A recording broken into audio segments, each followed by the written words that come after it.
Will all of our guests please remain standing for the singing of the national anthem to be sung by Brooke Irwin Bovard, class of 2009. Thank you.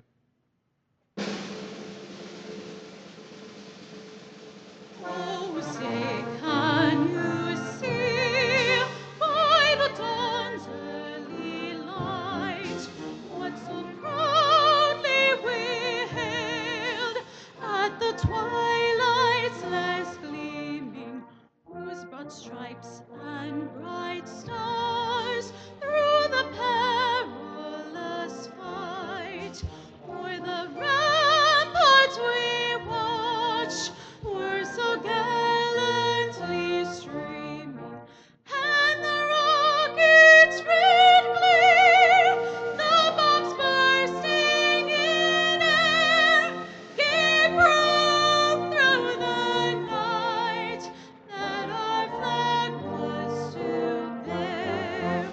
Oh, say does that star-spangled banner yet wave o'er the land of the free and the home of the brave?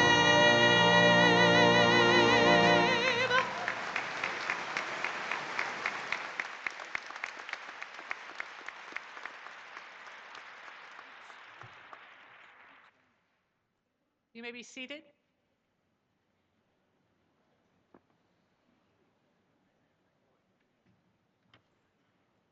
"45 years ago this spring, in March 1965, renowned theologian and scholar Rabbi Abraham Joshua Heschel walked arm in arm with the Reverend Martin Luther King Jr.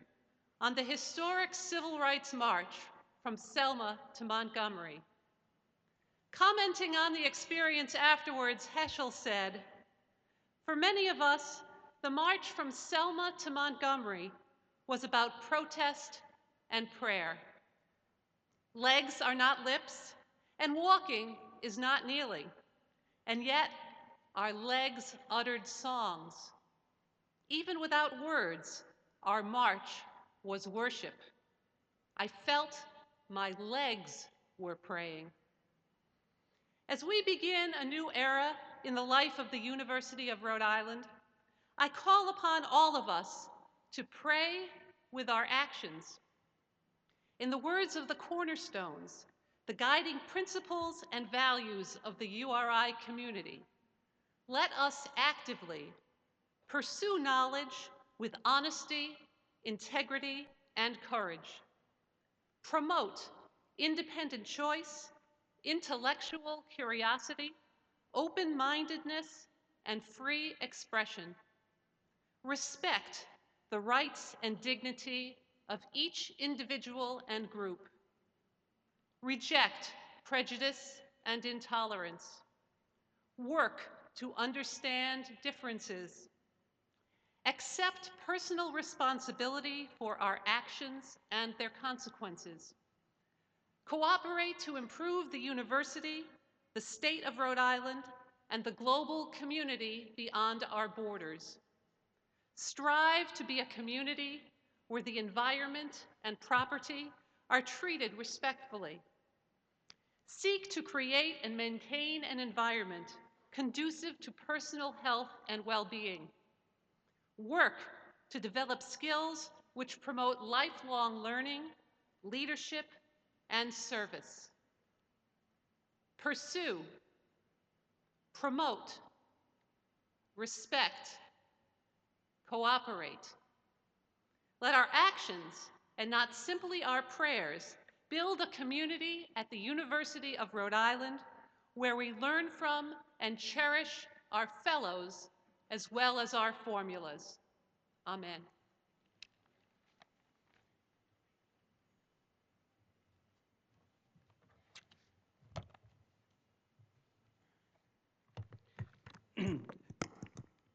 Good afternoon, ladies and gentlemen, and honored guests. On behalf of the State of Rhode Island Board of Governors for Higher Education and the University of Rhode Island, I wish to welcome all of you to this outstanding institution of higher learning and to this historic event. Today marks the first time in 35 years that the university has held a formal inaugural ceremony for a new president, and it is indeed a joyous and celebratory occasion. My name is Frank Caprio, and I am chairman of the Board of Governors for Higher Education in Rhode Island, and I am your master of ceremonies today. We are so pleased that so many of you members of the Rhode Island community, the university community, and those in Kingston who live and work throughout the state are here with us today. I would also like to extend a special welcome to the many delegates who are here representing academic institutions across the country. And of course, I want to welcome our state, federal, and local officials, members of the Board of Governors for Higher Education, and the family and friends of Dr. David Dooley. To really appreciate the significance of today's occasion, both houses of the Rhode Island General Assembly have passed resolutions marking today as David Dooley Day. Now, many of you may know it's pretty difficult to get both houses of the Rhode Island General Assembly to pass anything together. And to really emphasize how important this is, Dr. Dooley, it's my understanding that Governor Kachiri has never had a day named after him by the Rhode Island General Assembly. But I do hear rumors that they're contemplating passing a resolution, Governor, stating, "Your day will come."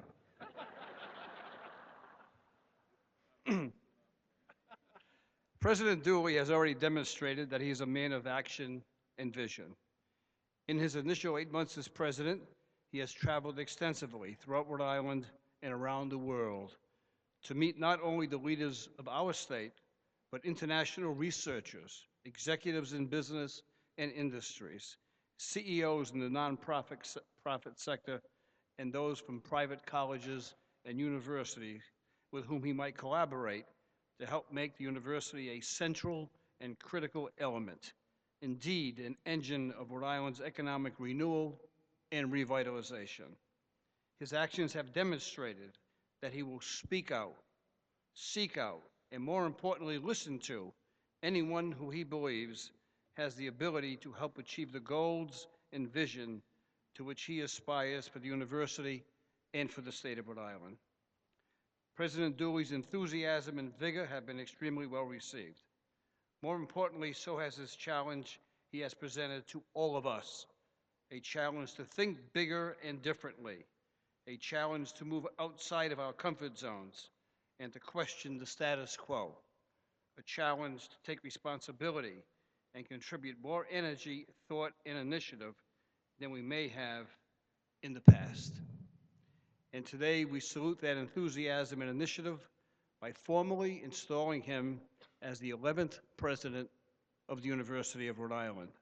We embrace him and his family and formally acknowledge to him that he is the person we have chosen to lead our state's flagship university. In doing so, we give him our public assurances of support and our full cooperation as he builds on the work of his predecessors to bring this institution to new heights and significant achievement. Now, Dr. Dooley came to Rhode Island at the height of the tourist season last year, and unfortunately, when he first arrived here, the president's house was being remodeled, and it was not available for occupancy. And so we asked the president where he would like to stay, and he said he really wasn't fussy. And that was good news for us. So since he wasn't fussy, we checked all of the cheap hotels in the area, and none of them were available. Then we checked the campsites, and none of them were available. We called Liberty Rental to see if they had any tents, and they didn't have any tents available. So I offered to have Dr. Dooley stay at my guest house, and surprisingly, he accepted. It was during that 3-week period of time that that Dr. Dooley had an opportunity to meet many Rhode Islanders. We have a pretty eclectic group at our place, and During the evening hours, invariably, we sat beside a campfire in the backyard, and Dr. Dooley met people from professionals to people who were dishwashers. And he interacted on such a great level with all of them that I really came to know the true man and recognized that while we may have appreciated his talents by virtue of his resume and by virtue of a 2-hour interview when he was interviewed by the search committee, but really got to know him as an honest, caring, and loving father and husband and good and decent human being. And it was at that point that I recognized that Tom Ryan and the search committee did an excellent job in recommending him to be the next president of the University of Rhode Island. It is now my pleasure to introduce 3 prominent, distinguished Rhode Islanders whose presence here today is further testimony of the support and encouragement we all wish to express to President Dooley. However, before doing that, I would also like to acknowledge the presence of the Rhode Island General Officers who are here today. So would you please stand to be recognized? Lieutenant Governor Elizabeth Roberts, Attorney General, what's his name, Patrick Lynch, General Treasurer Frank Caprio. Okay, thank you for your presence and for your support.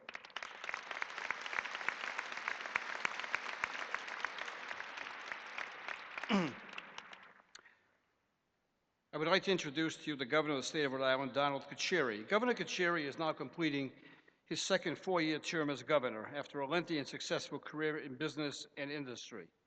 You may not know, however, that he is the son of a teacher and football coach, and he began his own career as a high school math teacher. And further, his wife, the First Lady of Rhode Island, Sue Carcieri, was also a science teacher early in her career. The value of and the need for quality education at all levels is at the very core of the governor's beliefs, and has been since he was first elected in 2002. He has always been a strong supporter of public higher education. During his tenure, he has overseen the successful passage of nearly $150 million in bond referenda for the university. His most recent budget incorporates a $131 million referendum question for higher education that includes a new chemistry building for the University of Rhode Island's Kingston campus and a new nursing science building in Providence that will be shared with Rhode Island College. We are proud that he is our governor and privileged to have enjoyed his constant and strong support. Ladies and gentlemen, Governor Don Carcieri.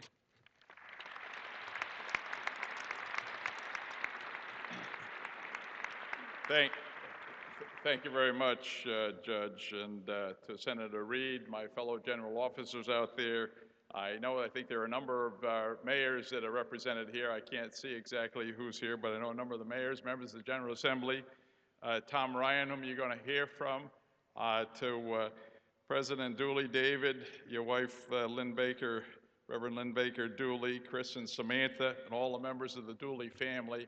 I know this is a very, very proud day for all of you. To Greg Boyd, welcome to Rhode Island, theologian and keynote speaker today. To President Emeritus Carruthers, Bob, it's always great to see you here. Commissioner Di Pasquale, all the presidents, I know we have the presidents of the other institutions represented here, the administrators, faculty, students, everyone, family, friends. David, I know that this is an important day for you, and of great significance, but I have a more significant and important question right now. How many people had their basements flooded? Yeah, I expect to see a lot more hands, in case you need FEMA, we'll be outside taking all your applications. We've been through a tough week, as you know.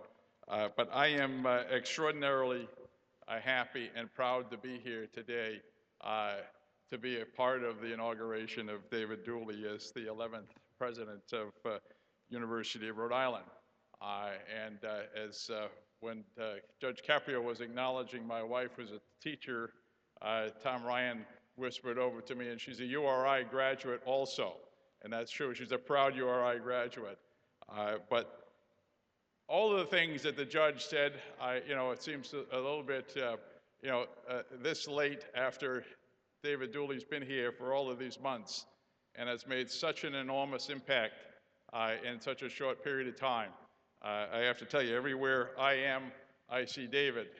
So I know he's out a lot, and I know he's really out because when I tried to get an appointment to see him, I had to wait for his schedule, all right? And so I know he's been one busy guy, and Lynn as well, and made, in a short order, enormous impact.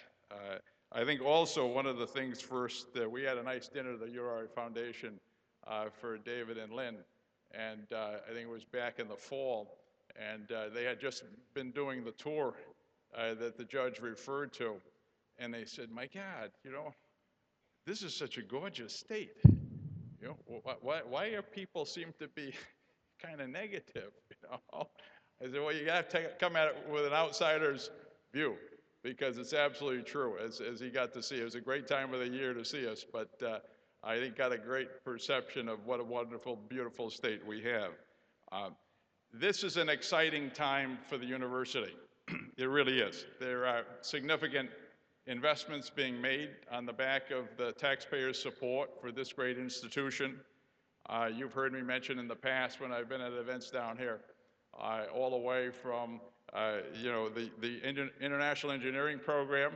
I happen to have the good fortune to see the shuttle lift off Monday, and it's quite a sight, and my mind went quickly to the engineering and all the engineering involved, and what a great engineering program we have, and how effective that is, because that shuttle had 2 Japanese astronauts on it, and so much of our international engineering program is having so many impacts in many, many different ways. We opened the Center for Biotechnology and Life Sciences, which, as far as I'm concerned, is a world-class facility of its type. And as you know, down at the Graduate School of Oceanography, the investment in the Pell Library, the Inner Space Center, as Bob Ballard likes to term it, unique in the nation in terms of the capability we have there. New College of Pharmacy that's going up now, and as the judge said, hopefully, with the affirmative vote of the citizens of our state, we'll have a new chemistry building and a new nursing school that I think will be state-of-the-art and the finest of its type, being shared by both URI and Rick. So there are many, many things happening, as I said, and it's an exciting time at the university. This university as well has been a key partner in a lot of the evolution and changes that we're trying to get done in the K-12 system. The whole race to the top, which we missed out in the first pass, but I'm quite confident, hopefully, we will in the June, September pass, but the university has been very much engaged in that. Also, you should know that URI is fully integrated right now in our whole economic development strategy of the state on many, many different fronts. And the legislature passed the authorization to create a new board of directors for Economic Development Corporation. I appointed David Dooley to serve on that board to make clear the connection and the importance of the activities here, both research, innovation, and entrepreneurial activity, how important that is to the whole strategy of how we move the economy of the state in a new and different direction. So these are, as I said, exciting times. They are challenging times, not just here at URI. They're challenging times in both public and private institutions of higher education. You know that. The strains right now on budgets everywhere, endowments that have shrunken, and the impact that's having on the private institutions is evident.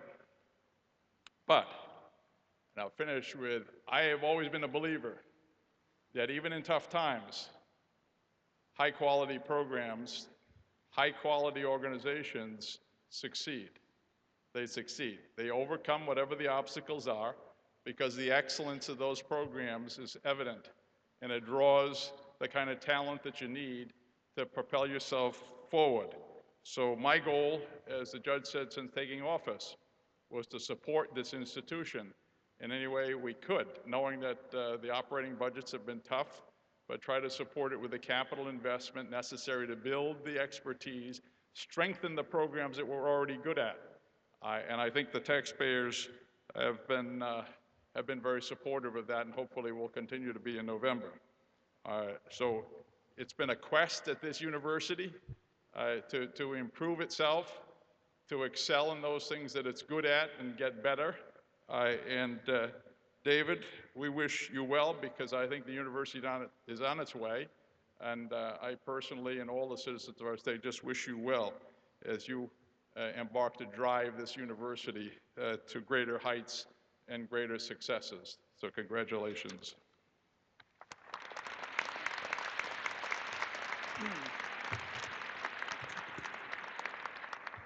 Thank you, Governor Kacheri, for those remarks.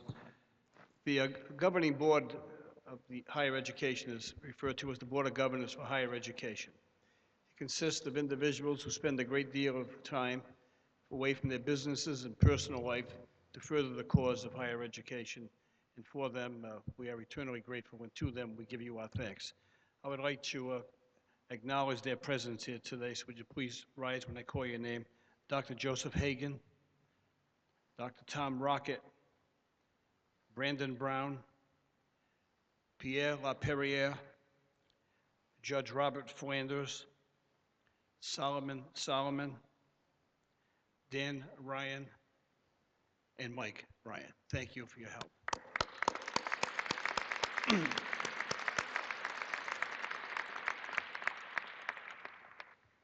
Next, I am very pleased to introduce to you the senior United States Senator from the state of Rhode Island. Senator Jack Reed is a true statesman and one of the most respected voices in Washington. A graduate of West Point Academy, Kennedy School of Government, and Harvard University Law School. He is now a senior member of the Senate's Armed Services Committee. He has just returned to Rhode Island from leading a delegation of committee members to Iraq, Pakistan, and Afghanistan. Prior to being elected to the United States Senate, Senator Reed served 3 terms in the United States House of Representatives, and before that served in the Rhode Island General Assembly as well. But what endears all of us most to Senator Reed is that even with all of these lofty credentials, he never forgot his roots. He has never forgotten that he comes from a working class family, that his mother and father worked very hard to provide for his education. He has never forgotten that it was with his family's dedication and sacrifice which laid the foundation for his own success, and he has worked extremely hard to make that same dream possible for so many young Rhode Islanders. Senator Reed has brought millions of dollars in research and other grants to support higher education in Rhode Island, and he has been especially supportive of the university. Ladies and gentlemen, it gives me great pleasure to present to you Senator Jack Reed.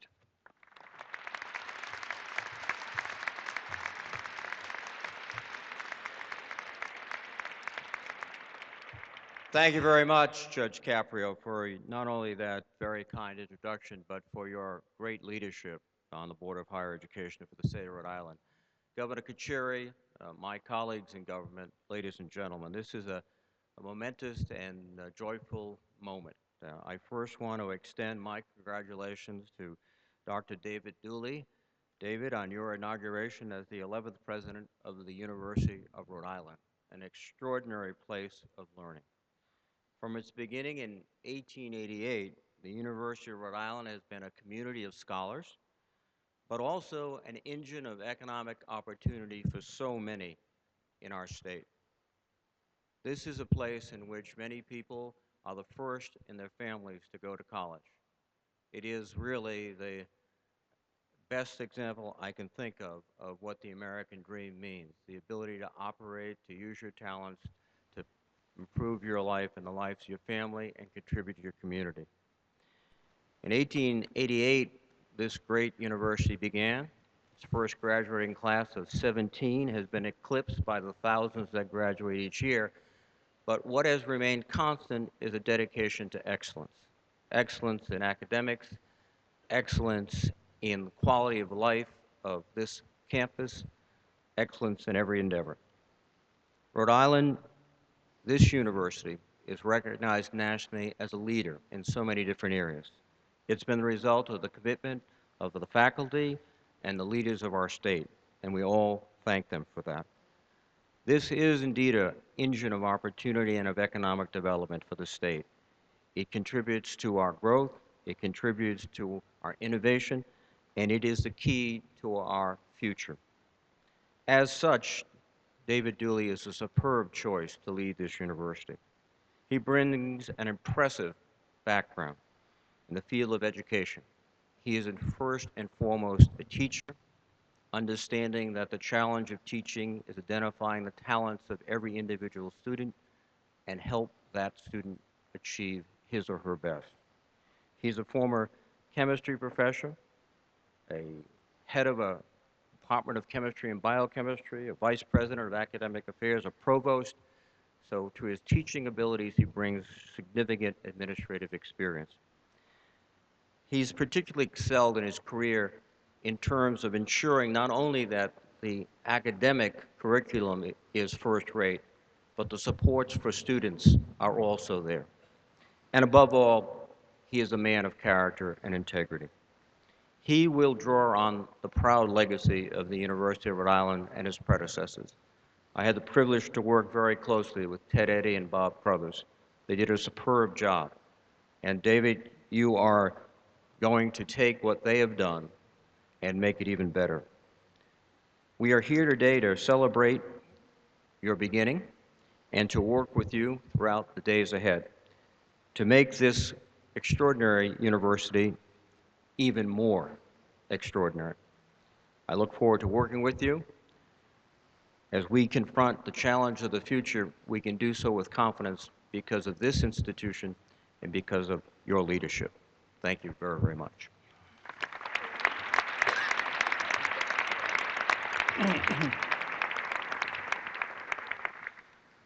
Thank you, Senator Reed.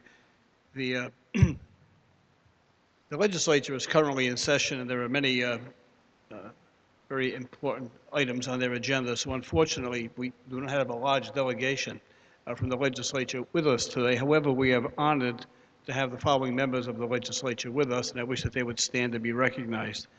State Representative Ed Pacheco, State Representative Amy Rice, State Representative Michael Rice, and State Senator Paul Jabour. Additionally, I would like to recognize the mayors of the city of Cranston, Mayor Alan Fung, and the mayor of the town of North Providence, Mayor Charles Lombardi. Thank you for your attendance.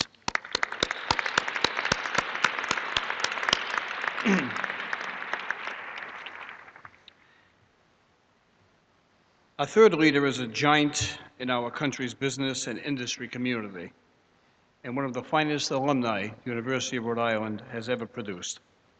Thomas M. Ryan is chairman and CEO of CVS Caremark, which under his leadership has grown to become the 9th largest retailer in the nation and one of the 20th largest retailers in the world. A proud graduate of the University of Rhode Island's College of Pharmacy, Tom has consistently maintained a close and supportive relationship with his alma mater. He was the principal donor to this wonderful arena in which we sit today, and which bears his name. His leadership and support, and his checkbook as well, were all principal reasons that allowed the university to reach a critical goal in their Making a Difference capital campaign a full year ahead of schedule. But Tom's interest and involvement with the university extends well beyond his ability to support bricks and mortar. When it was time to form a search committee to find a new president for the University of Rhode Island, Tom was the first person that came to mind. He was absolutely the very best person for the job because of his love and his commitment of this great institution. He eagerly accepted that challenge, and it was the work of that search committee that led us to Dr. David Dooley, who was the reason that we are all here today. I'd like to publicly thank Tom for his consistent, strong support of the University of Rhode Island, and especially for chairing the search committee that brought Dr. Dooley to us. I want to invite him now to offer his greetings on behalf of the greater University of Rhode Island community. Ladies and gentlemen, Mr. Tom Ryan.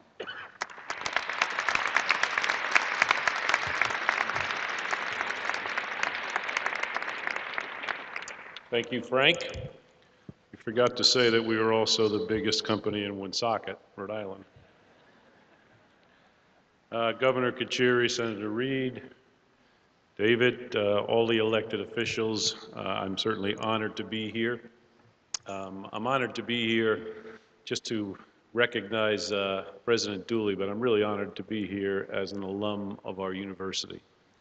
When Frank asked me to chair the search committee, my first question was, how many people are on it? And we got it down to a representative group, and I think the group really worked well together, and it was an example of a lot of people coming together with the same goal and the same mission, to do what's right for the university. And there is some negativism in the state, and when the question came up, well, how are we going to recruit somebody to lead this university, people said, well, we won't get that many people. Not that many people will apply. Well, I can tell you I've done enough searches and I've hired enough executives in our company over the years. And when I looked at the cadre of people that applied for this position, it was top notch. And I will say that David Dooley was head and shoulders above anybody else. So I couldn't have been happier with the selection that we made. David and his wife Lynn have hit the ground running. You know that as president of university, you have a lot of constituents that you have to deal with, like we all do in business or politics. And David and Lynn has hit the ground, especially with the students. I mean, that was his first, when we talked to David, there was discussion about budgets, and there was discussion about athletics, and there was discussion about research and economic development in the state, but it always came back to the students. At the end of the day, David knew who his customers were, and they were the students of the University of Rhode Island. And he greeted them when they moved in on campus, helped them move in. He was instrumental. He put them on the university budget committee, which had never been done before. One, to get them to understand the challenges that the university faces, and also from an educational experience. They moved back into the president's home, spruced it up, did some painting downstairs, and welcomed students to the basement when it's not flooded. But the point is they engaged the students in the university and brought them back to the house. They engaged alumni. I will tell you, we started the President's Advisory Council, and we've got some new members on that. It's been, I do chair the campaign, and he's been the biggest salesperson, the best salesperson we have in the campaign. But I will be honest, his sales pitch was helped dramatically when he lifted the alcohol ban. And I will say I had my first alcoholic beverage with President Dooley in the Ryan Center during a football game, so that was a momentous occasion. But he has been around the country, not just our state, but around the country. He was at our home in Florida visiting with alumni. He's out west, and he's really reaching out to alumni to engage the alumni, and it's obviously an important part of his job. He's embraced the faculty to support not only teaching, but research in our state, in our nation, and globally. David knows the mission of this university, and the mission of this university is to give a quality education to Rhode Island students. But it's also a mission to drive research and help the economic development of the state, and they are not diametrically opposed, and David gets it. He understands the university's role in economic development. As the governor said, he's on the Economic Development Commission and Corporation. I think he's a thoughtful leader on that. He's generated innovative ideas such as the nursing school you heard about in Providence with a partnership with Rhode Island College. There's no pride of ownership with David. He wants to get results and do what's right for the students and what's right for education. And that's really a great characteristic of any leader that we have. His initiative with Rhymes, collaboration where students are actually working with manufacturers to solve problems. You know, sometimes we don't use the university students the way we should. We go out, and our company does the same thing. We go out and we hire some consultants from other companies, and I said, you know, we have students right down here at the university that can actually help answer this question, and they're not as cynical as some of the consultants, and they're clearly less expensive. and they can actually bring a different view. So I think it's a great win-win for businesses and also for the students. He's a thoughtful leader that I said, will produce results. And at the end of the day, I'm a big believer in teamwork. It's one of the values we savor in our company, but I think, teamwork without leadership produces effort, and teamwork with the right leadership produces results. And I think David's going to produce some great results for our university. So as an alum and as a citizen of the state of Rhode Island, I couldn't be any prouder to have President Dooley as our 11th president of our university. So congratulations, David.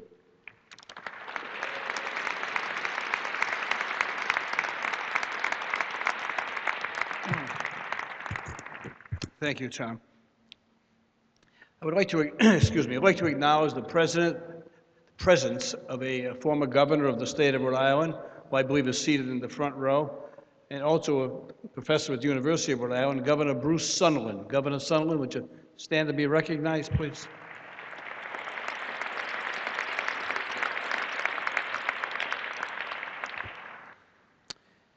Pierre Covin, a poet and also assistant professor of English and creative writing at the University of Rhode Island, has won numerous honors and prizes for his work. A native of Italy, Peter was a social worker before becoming a professor. His inaugural poem, Shepherd, Shaman, Wizard, was commissioned by Dr. Winfred Brownell, who was Dean of the University of Rhode Island's College of Arts and Sciences. Peter welcomed the challenge to write the poem and celebrates the inclusion of poetry in this special occasion. Peter Covin.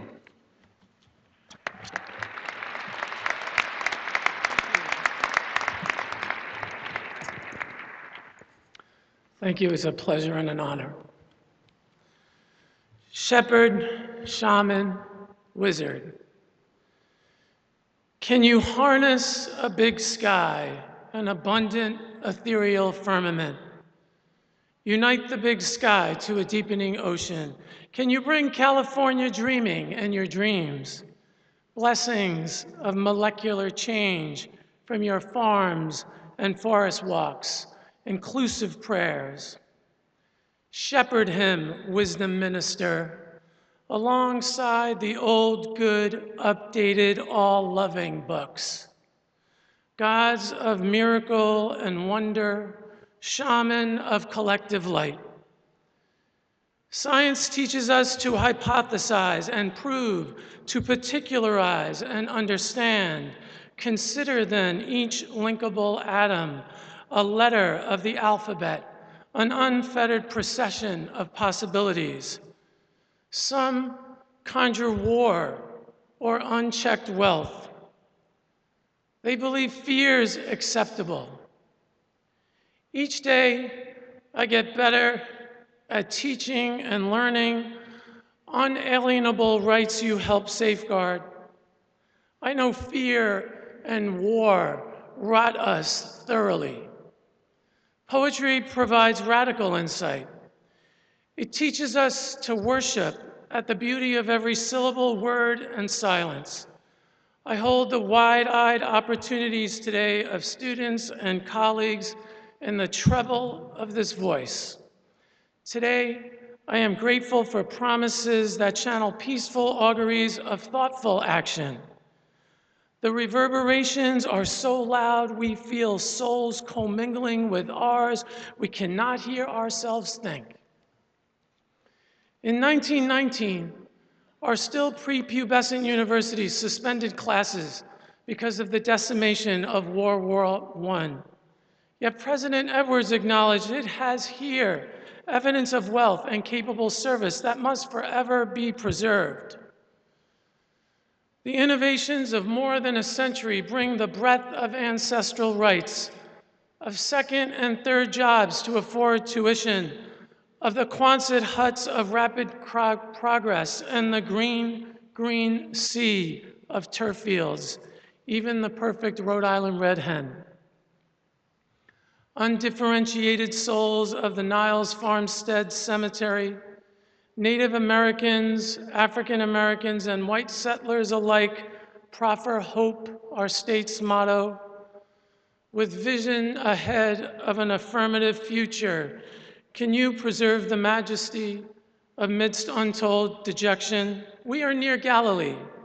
It's saving bounties, less than 10 miles away. A new Jerusalem's not far off either, just down Route 108. You know the challenges and the work. You have our abiding prayers.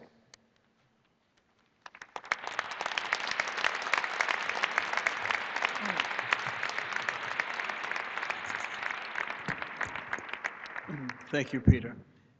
I mentioned earlier that I thought Dave was a loving, caring parent, and that is equally so, if not more so, for Lynn Baker Dooley.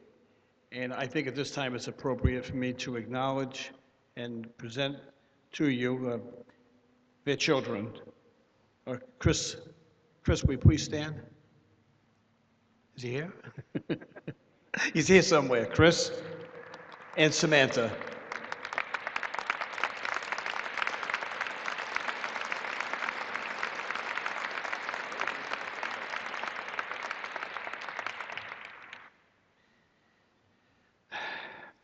University of Rhode Island's new First Lady, the Reverend Lynn Baker Dooley, may have grown up in Sioux Falls, South Dakota, and come to Rhode Island by way of Bozeman, Montana, but she is no stranger to New England.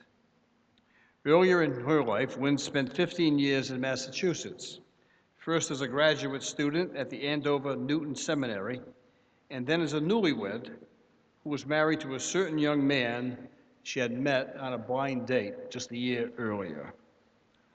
Lynn served as pastor at multiple parishes in both western Massachusetts and Montana. While in Montana, she also served as chaplain for Bozeman Deaconess Hospital.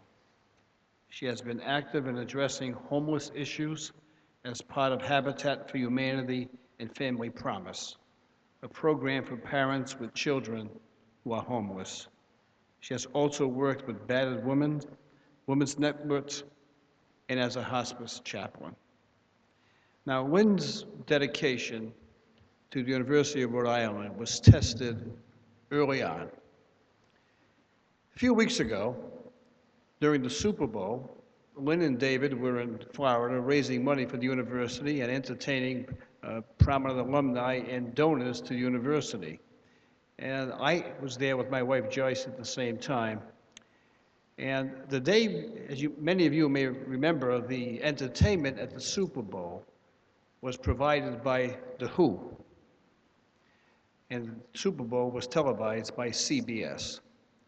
Well, the night before the Super Bowl, The Who performed a private concert for members of the CBS family in South Beach, at which only a couple hundred people were invited. And I was fortunate enough through a friend to acquire 4 tickets to attend this concert by The Who down in South Beach. And I invited Lynn and Dave, and they enthusiastically accepted. This was wonderful. And when is it, they asked. And I said, the day before the Super Bowl, and their faces dropped. Because it just so happens that at that very same time, both Lynn and David were having dinner with some very generous benefactors to the university. And the choice was, do they cancel the dinner with the benefactors, or do they see The Who? And then perhaps they thought that maybe they could accelerate the dinner. Of course, the problem was that the dinner was in Palm Beach and The Who were in South Beach, and that's about 65 miles away. At any rate, the dinner became extended, and Lynn never did get to see The Who. However, I must say that when I told Roger Daltrey that Lynn would not be there, he was very disappointed. Ladies and gentlemen, to introduce our keynote speaker, please welcome the Reverend Lynn Baker Dooley.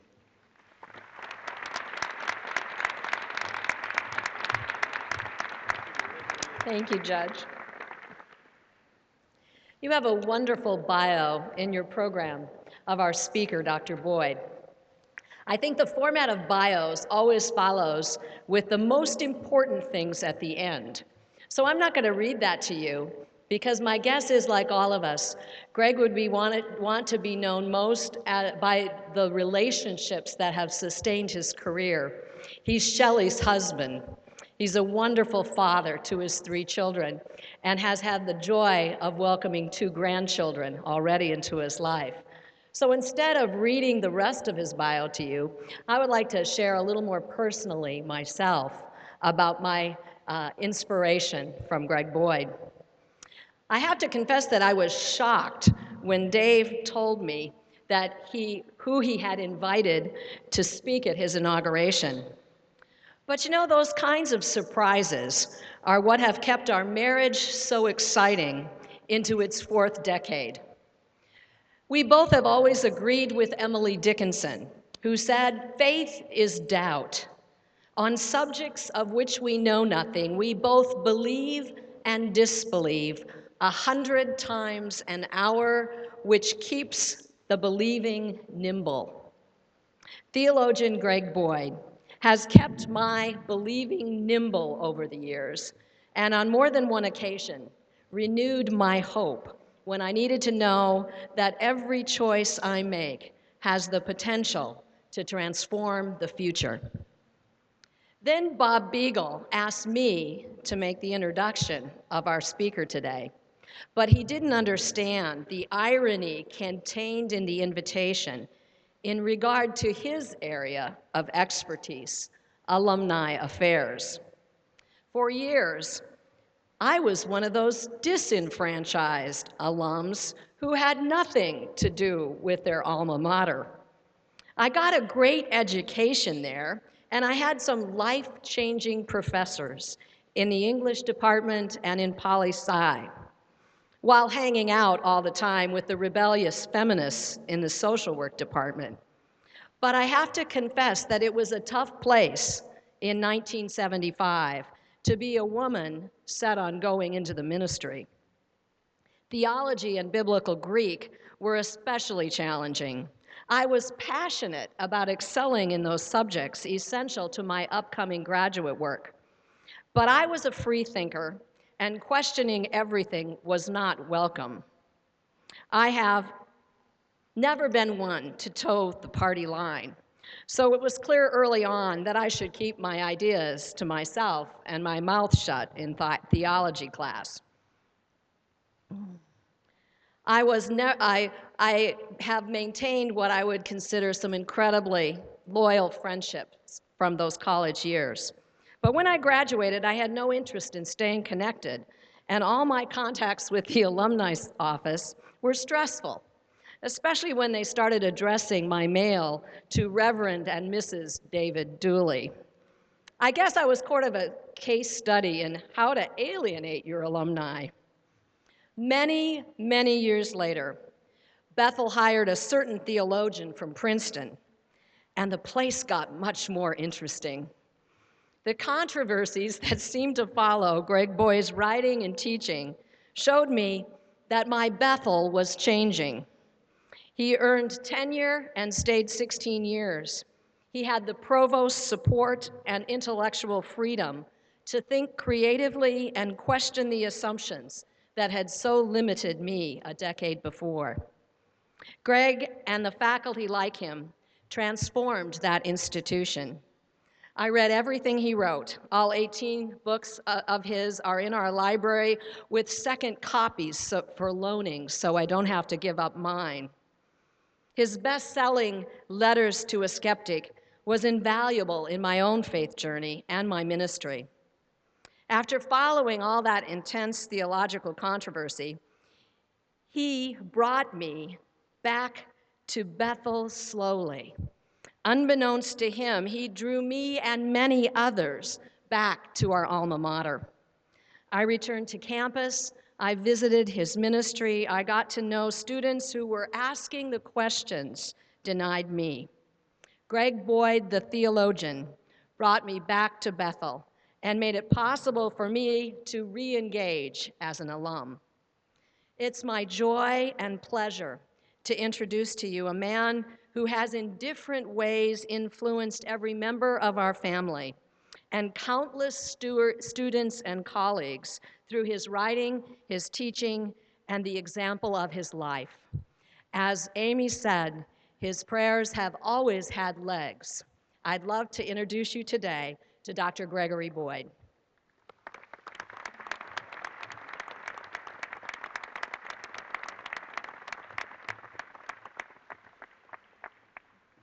That was so sweet.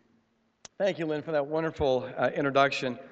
And thank you, David Dooley, President Dooley, for the honor of speaking at your inauguration. It really is a tremendous honor and delight to be here. And I've just appreciated the warmth of the people and the welcome I felt here.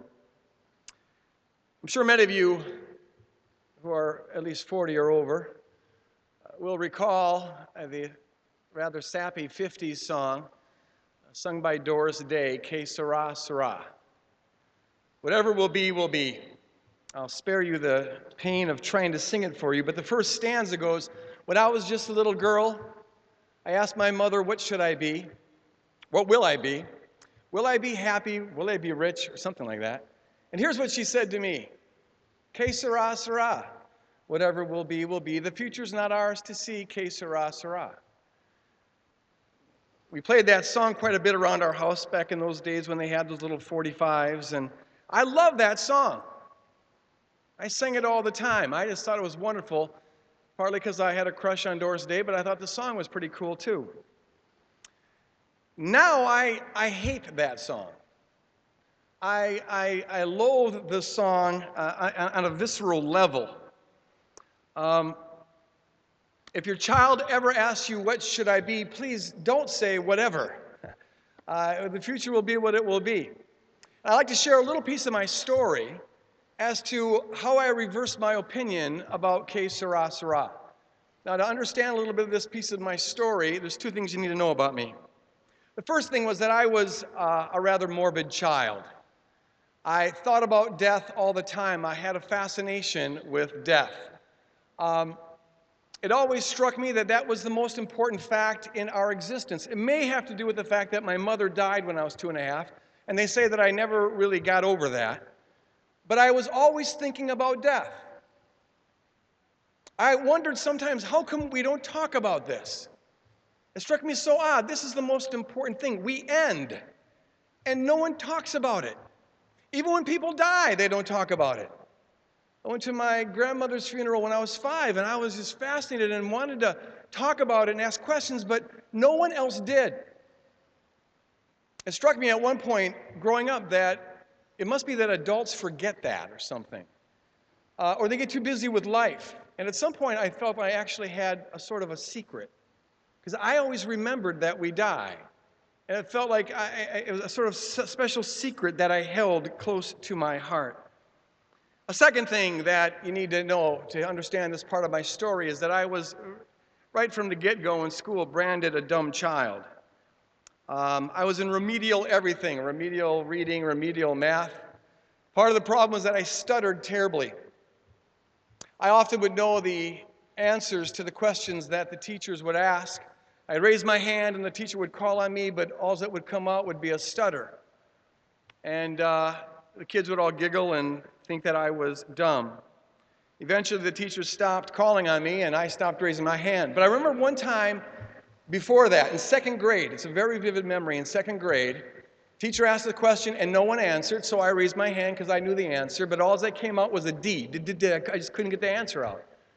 And the teacher kind of got embarrassed and the kids kind of giggled. And I remember looking around in that classroom and thinking to myself, you all think that I'm stupid, but I know that you're the ones who are stupid, because I know that we're all going to die. And it doesn't matter who can or cannot answer this question. I was a 2nd grade nihilist. That's what was going on in my head. To make matters worse, I was hyperactive, always was getting in trouble, acting out. My dad remarried, and our families were a war zone. They never blended. Home life was just pretty bad. And to make matters worse, my stepmother, it turns out, was physically abusive in some rather twisted ways. And all of that and some other factors meant that in school, I acted out a lot. I was the class clown. I was the class rebel. That's kind of how I got my worth. That's how I got my attention. I was always the one you can count on to, go beyond everybody else in terms of getting into trouble. So that was sort of my mindset. I grew up with an identity that I am bad, but also with the philosophy that it doesn't matter because we all die. And all through my schooling, I was as checked out as a kid could be. I just had no interest in what was going on in school. I had 12 years of speech therapy, and so my speech gradually got better. But I still was kind of branded dumb just because nothing that the teachers were saying ever interested me. I don't recall reading a single book all through my schooling up till 11th grade. Not from cover to cover. I would try to find the answers in a book, kind of jump back and forth, but I thought reading was just so boring. The running joke as I was growing up from 7th to 11th grade, for 5 years straight, all my peers knew it, was that if there was a book report that had to be done where you had to present to the class, I always did the same book. Didn't matter what the topic was. I would find a way to integrate the book into that topic. The book was Hiroshima. And the sad thing is I never even read that book. On the day that a report was due, it was in our house. I asked my older sister what's in it, and she told me, and I gave that report. And I did that for 5 years. I just wasn't interested at all in school. I got into drugs very heavily from 7th until 11th grade. And I was going down a road of trouble that felt like it was destiny. I couldn't envision a future for myself that didn't involve partying, doing drugs, and getting into trouble. This is just who I am. This is my destiny. But all the while, my head was always filled with questions about life and death and meaning and does God exist and what's it all about? Sometimes when I'd be stoned with my friends, I would start talking about this stuff, but they would just dismiss it as Greg the burnout. He's high. Whenever he gets high, he talks about this stuff. But that's what was in my head all that time. And as I got older, those questions began to take on a sort of painful feel to them. They were serious. Something happened to me in the 11th grade that really changed my life. I was in a humanities class, and we were watching a movie version of Thornton Wilder's play Our Town. Something about that play caught my attention, partly because it dealt with death. And so I paid attention, and afterwards we had a class discussion, and for the first time that I can remember, I participated in the class discussion. Everyone was surprised. One of the questions came up, and it was the question that the narrator in Our Town says at one point, we go through life 2 by 2. And so we were talking about whether that's true or not. And I pretty much took on the rest of the class saying I thought that was a load of crap. We don't go through life 2 by 2. We go through life 1 by 1. We're born alone. We die alone. And just to cover up the pain of our isolation that we create this thing called romance. It's all an illusion. I had a lot of trouble getting dates after that conversation, but I held my ground. After the class, this teacher, her name's Miss King, took me aside, called me over, and said, Greg, I think you're an existentialist. I had no idea what an existentialist was. I looked at her for a little bit because I didn't know if I was in trouble or if she just gave me a compliment. And she explained that an existentialist is a kind of philosopher, and she explained that philosophers think deep thoughts and write books and teach other people how to do that. She says, I think that's what you are. First positive word I ever remember getting from a teacher or any authority for that matter. And then she made me this deal. She says, Greg, you haven't turned in any of the work in the class, and you're right now going to flunk, but I'll make you a deal. If you will go to the library and look under the philosophy section and do 2 book reports, you can choose any books you want that deal with philosophy, just to find out what it is, I will pass you in this class. I ended up getting an A. First A I think I ever got. I went to the library and looked under philosophy and randomly picked out a book, and it happened to be Eric Hoffer's book, True Believer. I don't know why I picked that book. And I began to read it, and it blew my mind. It blew my mind. This guy was writing about the kind of stuff I always thought about. People write on this stuff. I couldn't believe it. I thought it was like the first connecting point between the weirdness in my head and the normal world. And I love the stuff that he was saying in this book. He was talking about how human beings always want to go in with the herd, and how we fear our individuality and we fear our choice. So we just kind of go along with the groupthink, and how that makes us vulnerable to control, and that's how these totalitarian regimes work, and they promise these utopias, and people are afraid to swim upstream. And that's what I always thought. I always thought that. People just sell out to the tribe. Reading that book changed my life in a lot of different ways. For the first time, I found something worth reading. It interested me. My neurons started to talk to each other. My brain came alive. For the first time, I felt smart. I felt, you got to be smart to read philosophy, right? At least that's what I thought back then. And I just felt smart reading it. The second book I checked out was Jean-Paul Sartre's Being in Nothingness, which, if you're going to read for the second book in your life, you might not want to try that one. It's a little dense. And I don't think I understood 3 sentences in the whole thing, but man, I felt smart just reading it. Carrying it down the halls, you know, being in nothingness. Yeah, that's what I'm reading. And it just felt good. Changed how I viewed myself. Changed my imagination for the future. For the first time, I could envision myself doing what these guys do. This is the kind of stuff I could do. Gave me a totally new vision of possibilities for my future. And for the first time in my life, I woke up to the power of choice. I am a free agent. I have choices. I don't have to be conformed to anything or anyone. My stepmother does not need to define me. My family life doesn't need to define me. My past drug abuse does not need to define me. My whole school experience doesn't need to define me. I have choice. I can deliberate between options. I can move into a different future. One of the first choices I made was to quit drugs. I figured since I now discovered I have a brain, I don't want to be frying it on acid anymore. I have a future that I can choose. This is why I hate the song Que Sera, Sera. Because I believe one of the greatest gifts human beings have is the gift of free will. And I believe that anything that suppresses that delimits that, kills an essential part of our humanity. I believe that all forms of fatalism are detrimental to what makes us distinctly human. Everything that causes us to think of the future in terms of a will be rather than a maybe is detrimental to the core of what makes us human. Everything that inspires us to wait for the future, to see what it holds, rather than taking responsibility to create the future, it erodes our humanity. And the clearer I've got about what freedom means, the clearer I've gotten about all the forces that exist that work against it. I call them enemies of freedom. Deterministic philosophies that reduce human beings to nothing more than to the last domino falling in a line of deterministic dominoes going back to the beginning of time. I believe it's an enemy of freedom. Deterministic theologies that hold that God's will is behind everything that happens, including earthquakes and disease and terrorists driving planes into skyscrapers or mothers blowing themselves up in Russian subways. It's all part of God's will. It's an enemy of freedom. Think of how much science and health care has been delayed because people have said, oh, the smallpox that is killing all the natives, well, that's just the will of God.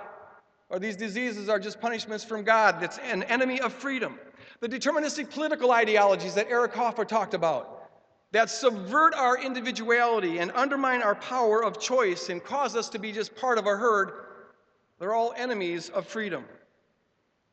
Forces in society can also be enemies of freedom. That kind of groupthink that can happen. That groupthink that says that we just have to accept that poverty is inevitable. The groupthink that inspires people to say that violence and war is just inevitable. That racism and sexism is just inevitable. They're all enemies of freedom. They demotivate people to move into a future where war is no longer inevitable and poverty is no longer inevitable and sexism and racism is no longer inevitable. It's an enemy of freedom. That groupthink that tells us that some form of social oppression is going to be inevitable, that health care is always going to be unaffordable, and that some people just aren't educatable. They're all forms of the enemies of freedom. They delimit our horizon of possibilities. They dull our imagination for what is possible. They demotivate us. They despair us. They rob us of hope. Those forms of groupthink that brand us and impose on us an identity based on prescripted categories or stereotypes or judgments that try to fit us into a nice deterministic box and think that they've understood us because they put us in their categories. And to the extent that we believe those, it limits our imagination and disempowers us. Social forces that try to define us and destine us and limit us based on our economic class or based on our race. Social forces that try to define us and delimit us based on our educational level or our gender. Social forces that try to define us, delimit us, judge us based on our sexual orientation or our religious affiliation. Social forces that try to define us, destine us, and limit us based on our nationality or maybe our family name or maybe our own past. All of them are enemies of freedom. And a large part of my life message is to shout out to anyone who will listen. Defy the enemies of freedom. Defy all forms of fatalism. You are you. Not just an instance of some broader category. You are you, and you have choice. And choice makes a difference. It matters in the world. It really affects the outcome of things. What you choose and what we together choose, it creates the future that we and our children are going to move into. Doris Day was dead wrong. The future isn't out there waiting to be discovered. The future is out there waiting to be created. It's false that whatever will be, will be. What's true is that the future will be what we create it to be. Miss King, who I had the honor to see once again when she was on her deathbed several years ago, and once again thank her for the impact she made on my life. She is the best proof that I can think of as to the role that education can and should play in empowering people with choice. By taking an interest in this checked out, dropped out, loser drug kid, by investing a little bit of intention in me and seeing something in me that nobody else saw, she opened up a world of possibilities for me, a world that I didn't know of. And she empowered me with the choice to begin to move into that new future. And that is what I believe education is all about. One of the greatest enemies of freedom is ignorance. One of the greatest allies of freedom is education. I think history proves that point over and over again. My hope is that the University of Rhode Island will continue and even intensify its commitment to produce students who defy the enemies of freedom, students who know how to think on their own and defy the groupthink, students who know how to look at people as individuals rather than just examples of some broader stereotyped category, students who can think outside the deterministic box and who do not accept the status quo, students who take responsibility to create the future rather than just sitting back and whistling Que Sera, Sera. I know this is the vision of your president, David Dooley, and I believe he is just the right man to lead this venerable institution in that direction. And that is why it has been such a high honor to be asked to deliver this word here at his inauguration. Thank you very much.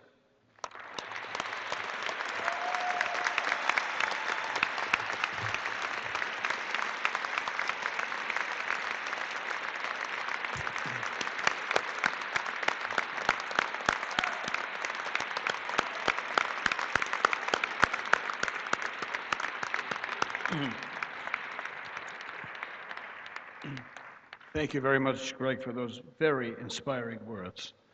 Dave Bedard, the immediate past president of the University of Rhode Island Student Senate, will now make a gift presentation to President Dooley on behalf of the University of Rhode Island student body. Mr. Bedard?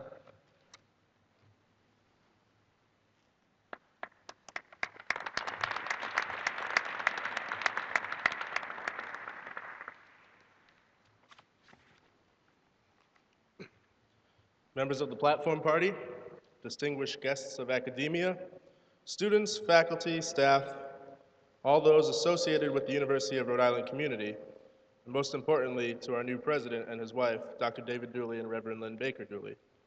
Today is an important day for the University of Rhode Island. It marks the beginning of a new presidency, but also a new chapter in URI's history. I had the distinct honor of serving as student body president during such an extraordinary time in the university's history.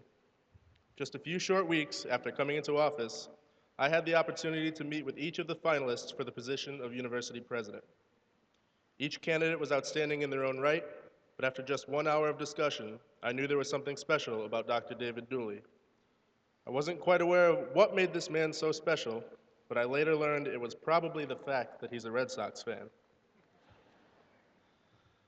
After learning the Board of Governors had selected Dr. Dooley for the position, I was eager to get to work with him, but I soon learned that it was he who was most eager for this opportunity. His commitment to the students of this university was evident from day one. He made it a point to meet with me just a week after taking office to lay the foundation for a working relationship between the administration and the students. And when students returned to campus in September, Dr. Dooley and his wife, Lynn, could be seen everywhere, helping with move-in and meeting student organizations at first night. What was most impressive to me was how welcoming the Dooleys were to the students when they converted the basement of the president's house into a student lounge with a big screen TV, pool table, and plenty of food where they entertained students throughout the year. The future of this university is very bright under this man's leadership.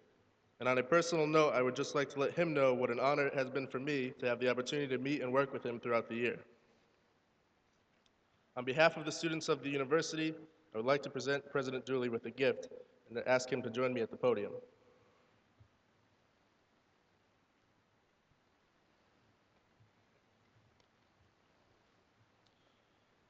This solar-powered globe, when given enough sunlight, will continue to rotate upon its pedestal to remind each of us of the commitment we have to bettering our world.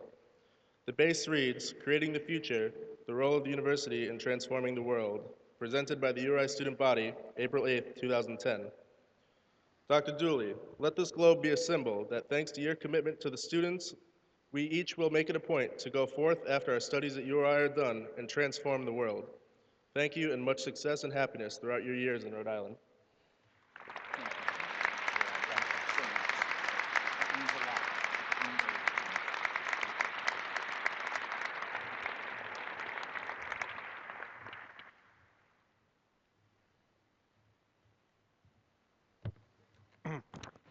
Thank you very much.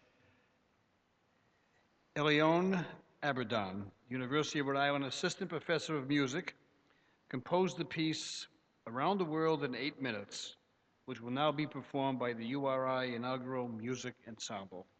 The composition explores the musical differences among continents through a unifying theme. A native of France, Elione's composition reflects the theme of this presidential inauguration: creating the future, the role of the university in transforming the world, recognizing that one cannot transform the world without first being aware of cultural differences and unifying factors among various civilizations.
Thank you very much. That was beautiful. I would like now to ask the composer, Elian Abadam, to stand, please, and be recognized.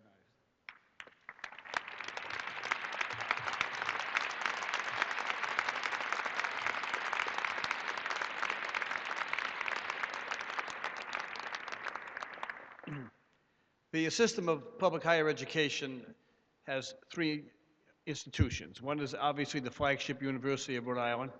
And second is Rhode Island College, and thirdly is the Community College of Rhode Island. At this time, I would like to acknowledge the President of Rhode Island College, Dr. Nancy Carriolo. Dr. Carriolo, will you please stand and be recognized?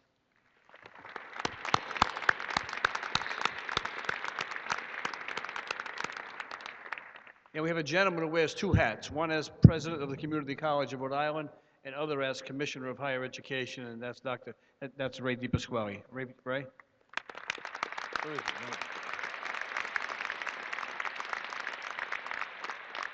Okay, I'm going to ask the commission to come to the podium to assist me with the investiture of Dr. Dooley. And I would also like Dr. Dooley to join us at the podium. Now, as they come forward, I want you to pay special tribute to Robert Corio, University of Rhode Island class of 1973, for all that he has given in designing the Presidential Medallion.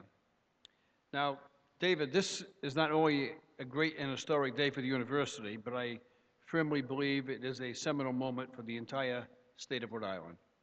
In your first 8 months as president, you have clearly demonstrated that you are the right man in the right place at the right time. And indeed, Tom Ryan and the search committee are to be commended for choosing you.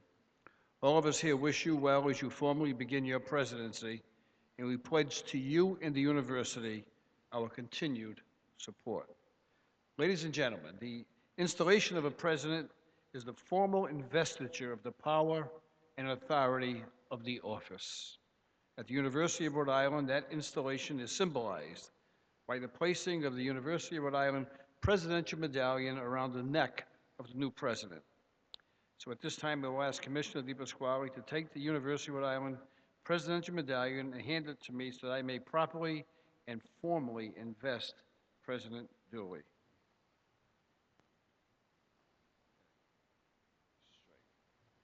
Want to come forward, Dave, so I can speak into the mic? Okay. David Dooley, by virtue of the authority vested in me pursuant to the Rhode Island Board of Governors for Higher Education, I hereby formally inaugurate you as the 11th President of the University of Rhode Island and cause you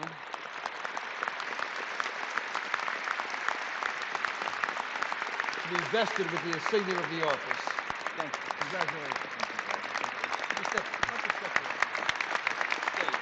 here so they can see.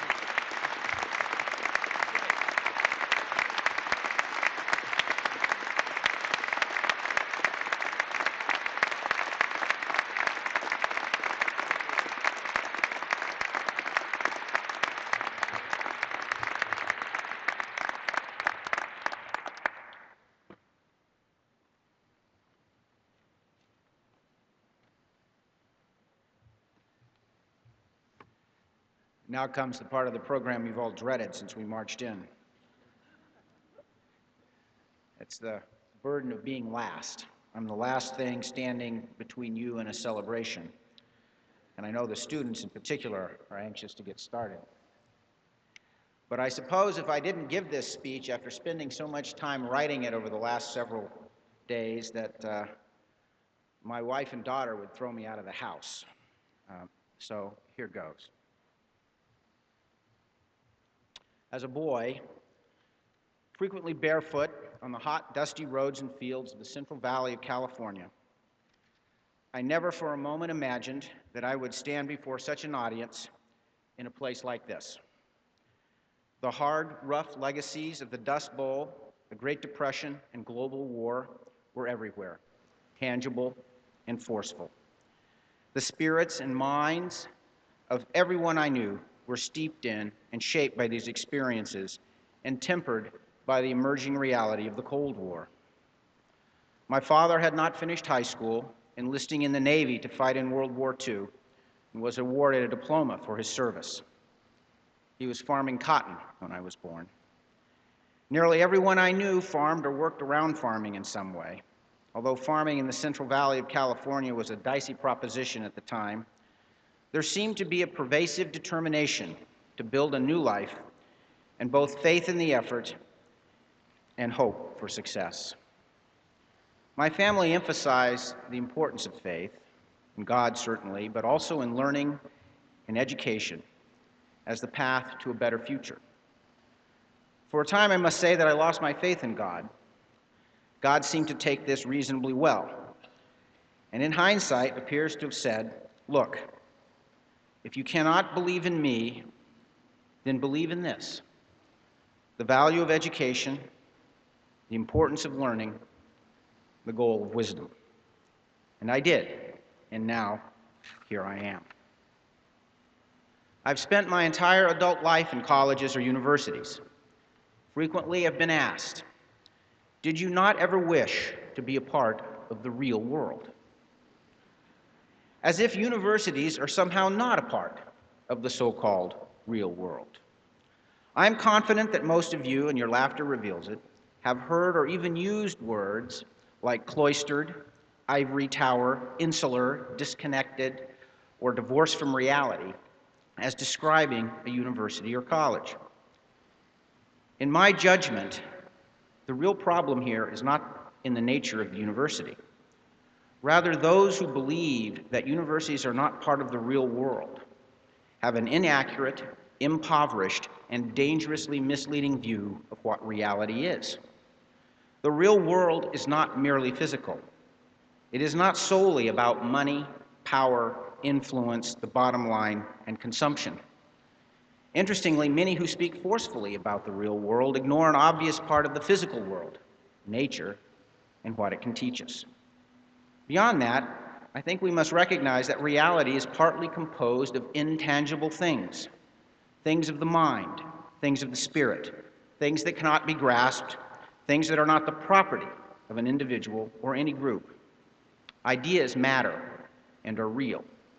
Words, written and spoken, matter and are real. Relationships matter and are real. Morals and ethics matter and are real. Values and wisdom matter and are real. There's another aspect to thinking carefully about the nature of reality that I would like to emphasize. We are not free to invent our own reality.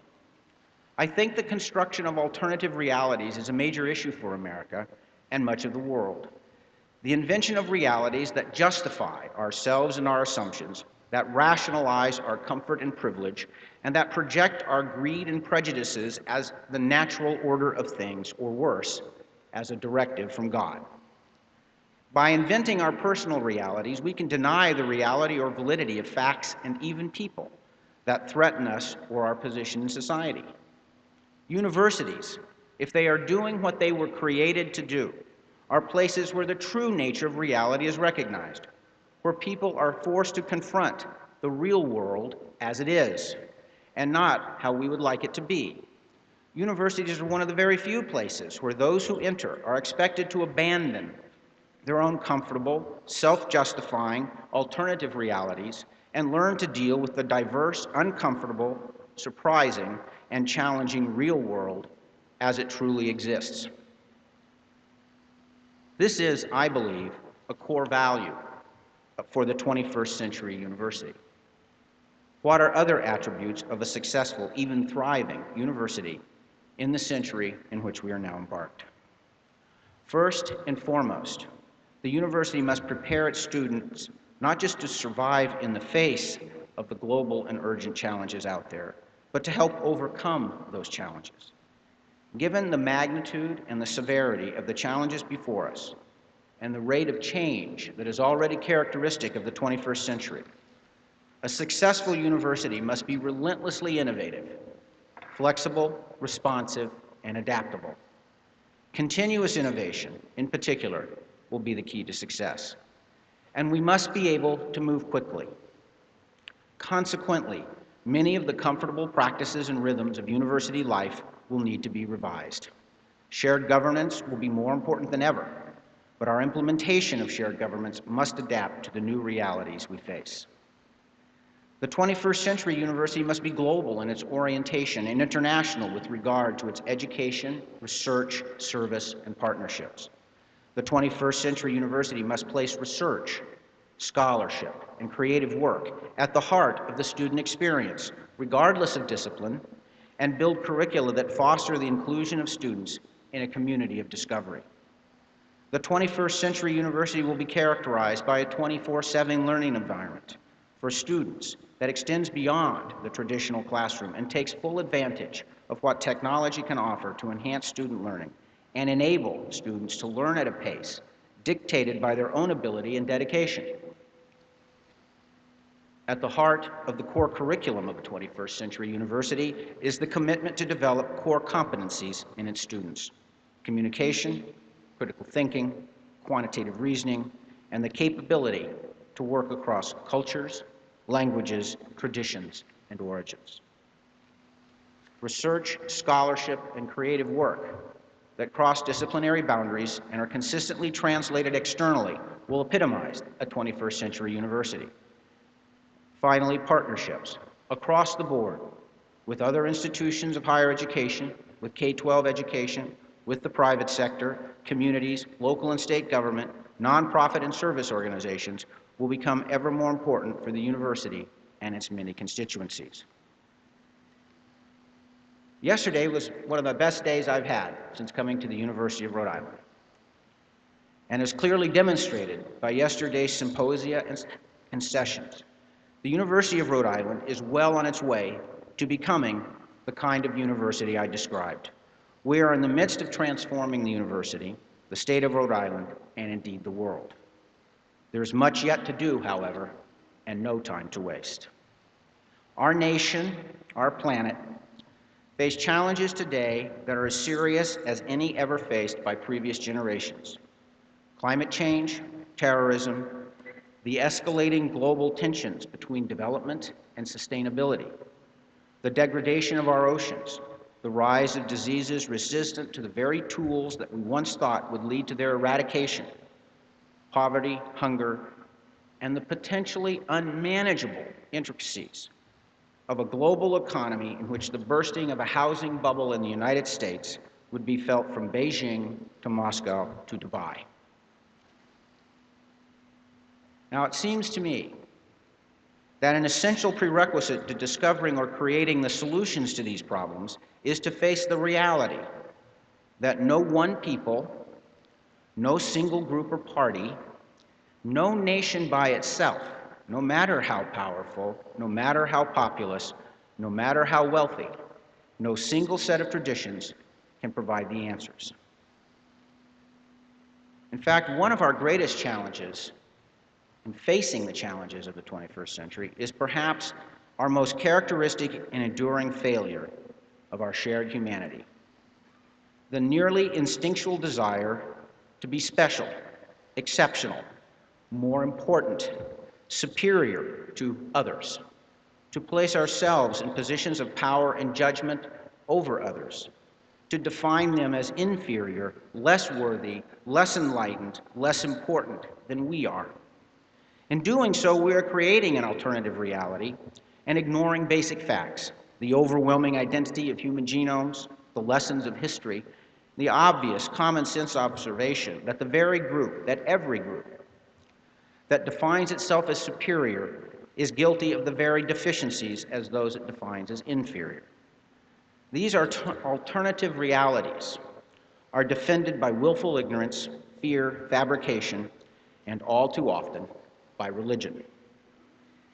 At URI, and in universities more generally, we have the opportunity, the special opportunity, the special responsibility to confront this universal human weakness and to instead build a community firmly grounded on fundamental realities: the reality that all humans have intrinsic worth, the reality that we are interdependent in unprecedented ways, and the reality that we all have a role in creating the future for better or for worse.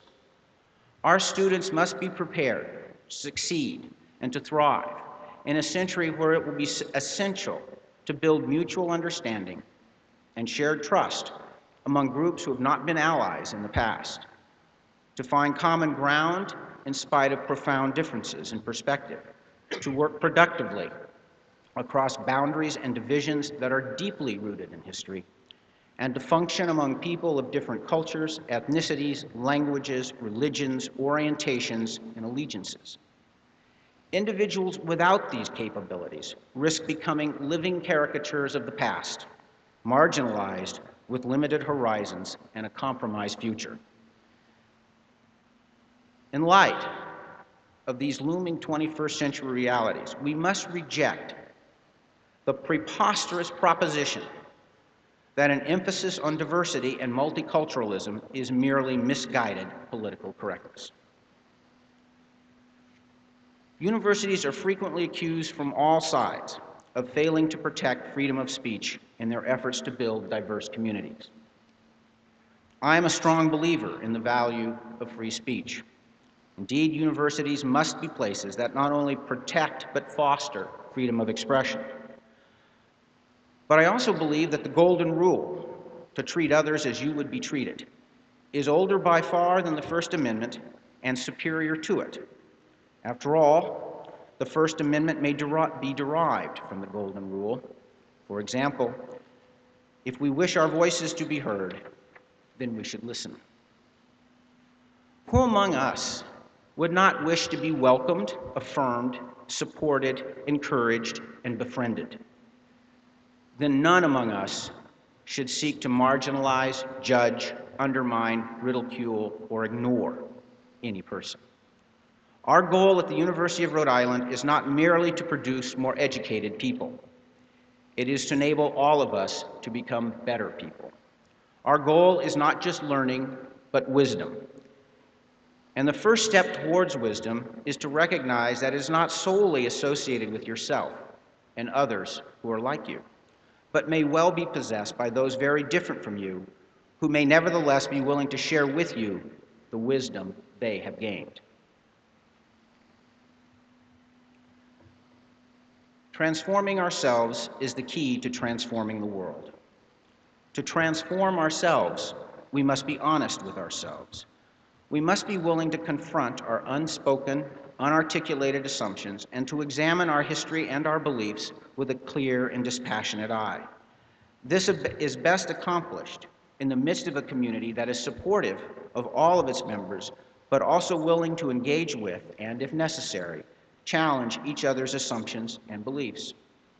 To transform the world, we must move beyond mere tolerance as a virtue, to the point where we affirm difference and diligently seek common ground in the midst of difference, recognizing that the common ground thereby discovered will provide a foundation for building a better future for all who participate.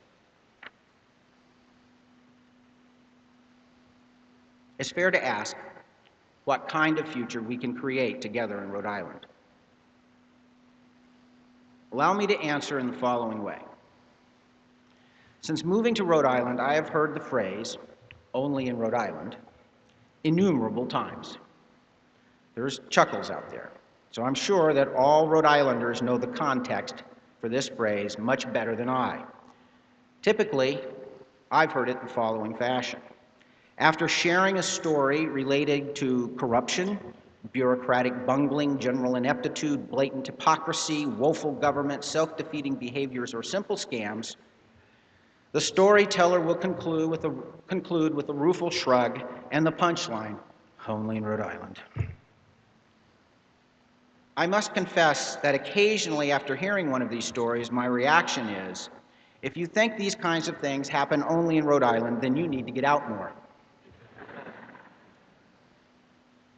And maybe sometimes that is the heart of the matter.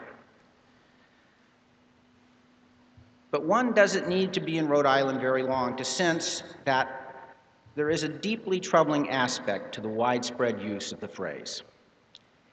It's symptomatic of a pervasive pessimism, the conviction, even the fear, that we are prisoners of our past, trapped by our history, and somehow incapable of building a better, brighter future. That is not what I see. I see a very different meaning for the phrase, a meaning based on the tremendous assets and advantages of this unique place. Most importantly, the talent, resilience, and commitment of the people who live here. I believe there will come a time in the foreseeable future when people will say, "Only in Rhode Island did the colleges and universities, public and private, set a new standard for collaboration and cooperation. Only in Rhode Island did their collective, coordinated efforts provide excellent, continuously innovative education, stimulate broad-based research advances that catalyze the development of a new and sustainable knowledge-based economy, and provide leadership in solving the grand challenges of the 21st century. Only in Rhode Island did government, business, and education first come together to create new partnerships with the sustained commitment required to address the challenges faced by the state and to seize the opportunities of the time. Only in Rhode Island did higher education and K-12 public schools develop the partnerships that help propel public education to a state to a position among the best in the nation. Only in Rhode Island did it first prove possible to bring local communities together in a collaborative spirit, to recognize that Rhode Island is, in fact, much smaller than Texas or Montana, and to set aside the artificial boundaries on maps to solve the problems and build opportunities for all their citizens. Only in Rhode Island was it first possible to bridge the divisions that tear at the very fabric of our nation and sabotage our shared identity and values. Only in Rhode Island were people first able to set aside the comfortable labels of Republican, Democrat, progressive, conservative, Fox watcher, MSNBC watcher, immigrant, native, pro-choice, pro-life, gay, straight, and yes, even Red Sox, Yankees, and Rams, Friars in basketball season. Set aside all of that. Consequently, only in Rhode Island were people first able to build on their renewed commitment to the value of all, to embrace the reality of the intrinsic worth of every person, and to transform their state and build a better future for all the members of the community. That is my hope for the University of Rhode Island and the state. These are the things I want to work toward. After nearly 10 months in Rhode Island, I believe more than ever that it is possible to achieve these goals. Numerous discussions at URI with many partners across the state have helped define some initial strategies. Revising undergraduate and graduate curricula consistent with the new academic plan, working with students, faculty, and staff to build community here at URI, strengthening and broadening our collaborations with Brown, the state's other research university, and all the other institutions of higher education in the state, partnering with the private sector and Rhode Island agencies to leverage the enormous capabilities of the faculty and students at URI to assist businesses, working with state government and Rhode Island College to design and build a state-of-the-art nursing education facility in the nascent Knowledge District of Providence. All of these are examples of the kinds of strategies that can move us toward the goals that I have presented. I am confident that working together, we are able to achieve these goals. I'm not saying it will be easy, but I think we can succeed. I did not come to Rhode Island to play it safe and collect a paycheck. The state, and perhaps our nation, cannot really afford for any of us to do that. Let me conclude with a few quotations. A couple from the Bible, and a few from popular literature, taken from the book, The Art of Racing in the Rain, which my kids, Chris and Samantha, recommended to me. The common themes shared in these quotes from such disparate sources and reflected in countless others are perhaps an indication that these perspectives are part of our common humanity and shared among us, and hence provide a basis for our transformational creative work. Since we are surrounded by so great a cloud of witnesses, let us lay aside every weight and our failings that cling to us so closely and run with endurance the race that is set before us. Forgetting what lies behind and straining forward to what lies ahead, let us press onward towards the goal. That which is manifest is before us. We are the creators of our own destiny. The physicality of our world is a boundary to us only if our will is weak. A true champion can accomplish things that a normal person would think impossible. There is no dishonor in losing the race. There is only dishonor in not racing because you are afraid to lose. Let us join the race. Let us dedicate ourselves to the work of transforming our university, our state, and the world, to create a future in which we want our children to live.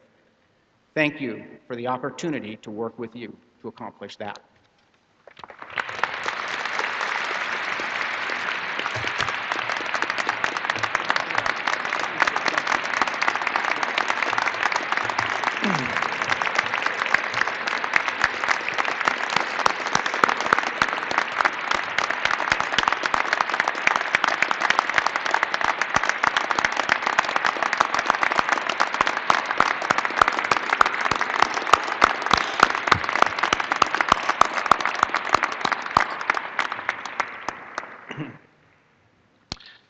Great job. Prior to proceeding, I wish to recognize two individuals who have contributed long and dedicated and honorable service to this great institution. And first, I would like to acknowledge the presence of Dr. Beverly Swan. Beverly?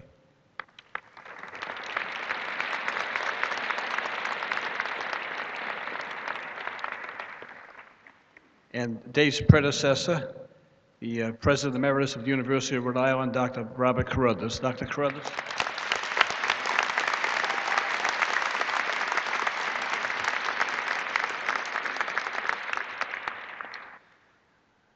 At this time, I'd like to thank the members of the University of Rhode Island inaugural cheering committees, chaired by Bob Beagle, Vice President for University Advancement, and the many donors, many of whom are listed in your program. All of them obviously helped to make this day possible. At this time, we're going to share a short video that was produced specifically for this occasion, and it reflects on the theme of the inauguration and the vision of President Dooley.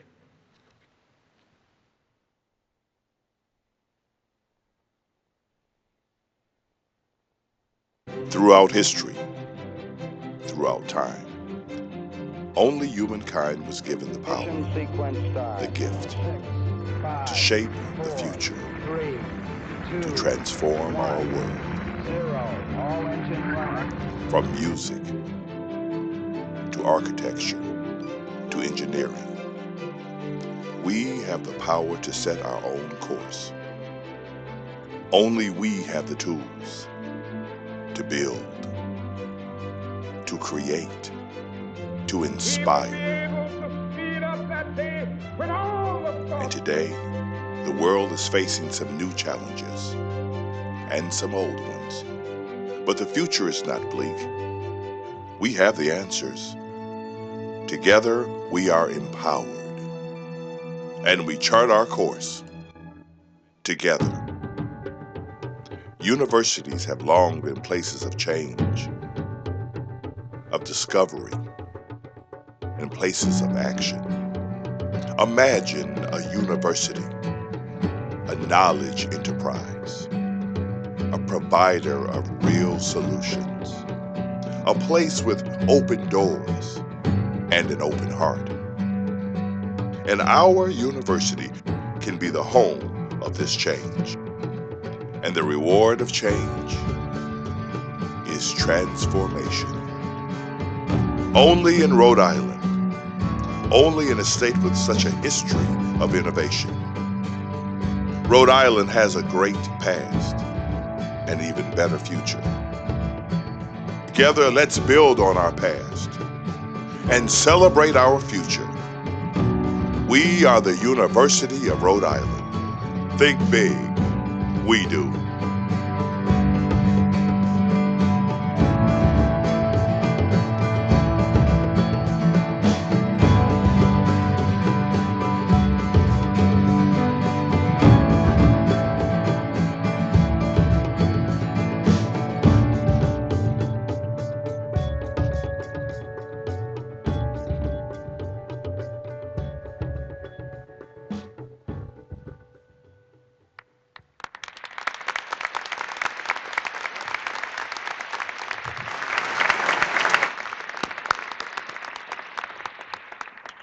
I would now like to invite the Reverend Patricia L. Liberty to deliver the benediction.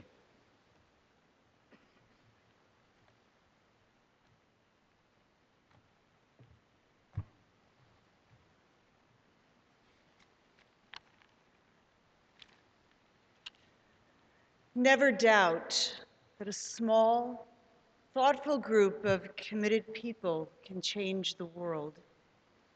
Indeed, it is the only thing that ever has. Margaret Mead's words span the decades and speak truth about this day and its possibilities and responsibilities. We are that group of thoughtful, committed people, and we can indeed change the world. Today, visionary leadership joins critical thought tempered by compassion. Today, new dreams are joined with historic commitments. Today, we reach across old divides with new passion for shared goals. And the Holy One, known by many names, goes with us on the journey. And so go out into the world and use your knowledge, your passion, your gifts, and your love. Go into the world and be that small group that changes the world. And may the peace, presence, guidance, and grace of the Holy One bless you and bring joy to your journey. Amen.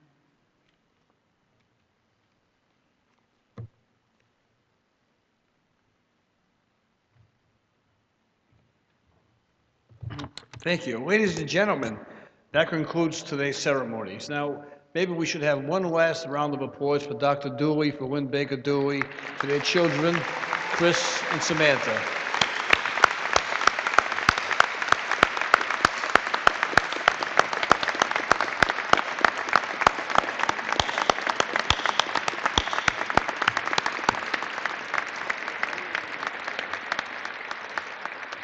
Okay, the university now invites you to a community celebration in Keeney Gymnasium. Members of the Ryan Center staff will direct you as you leave the arena. Once again, on behalf of the Rhode Island Board of Governors for Higher Education and the University of Rhode Island, thank you for joining us today.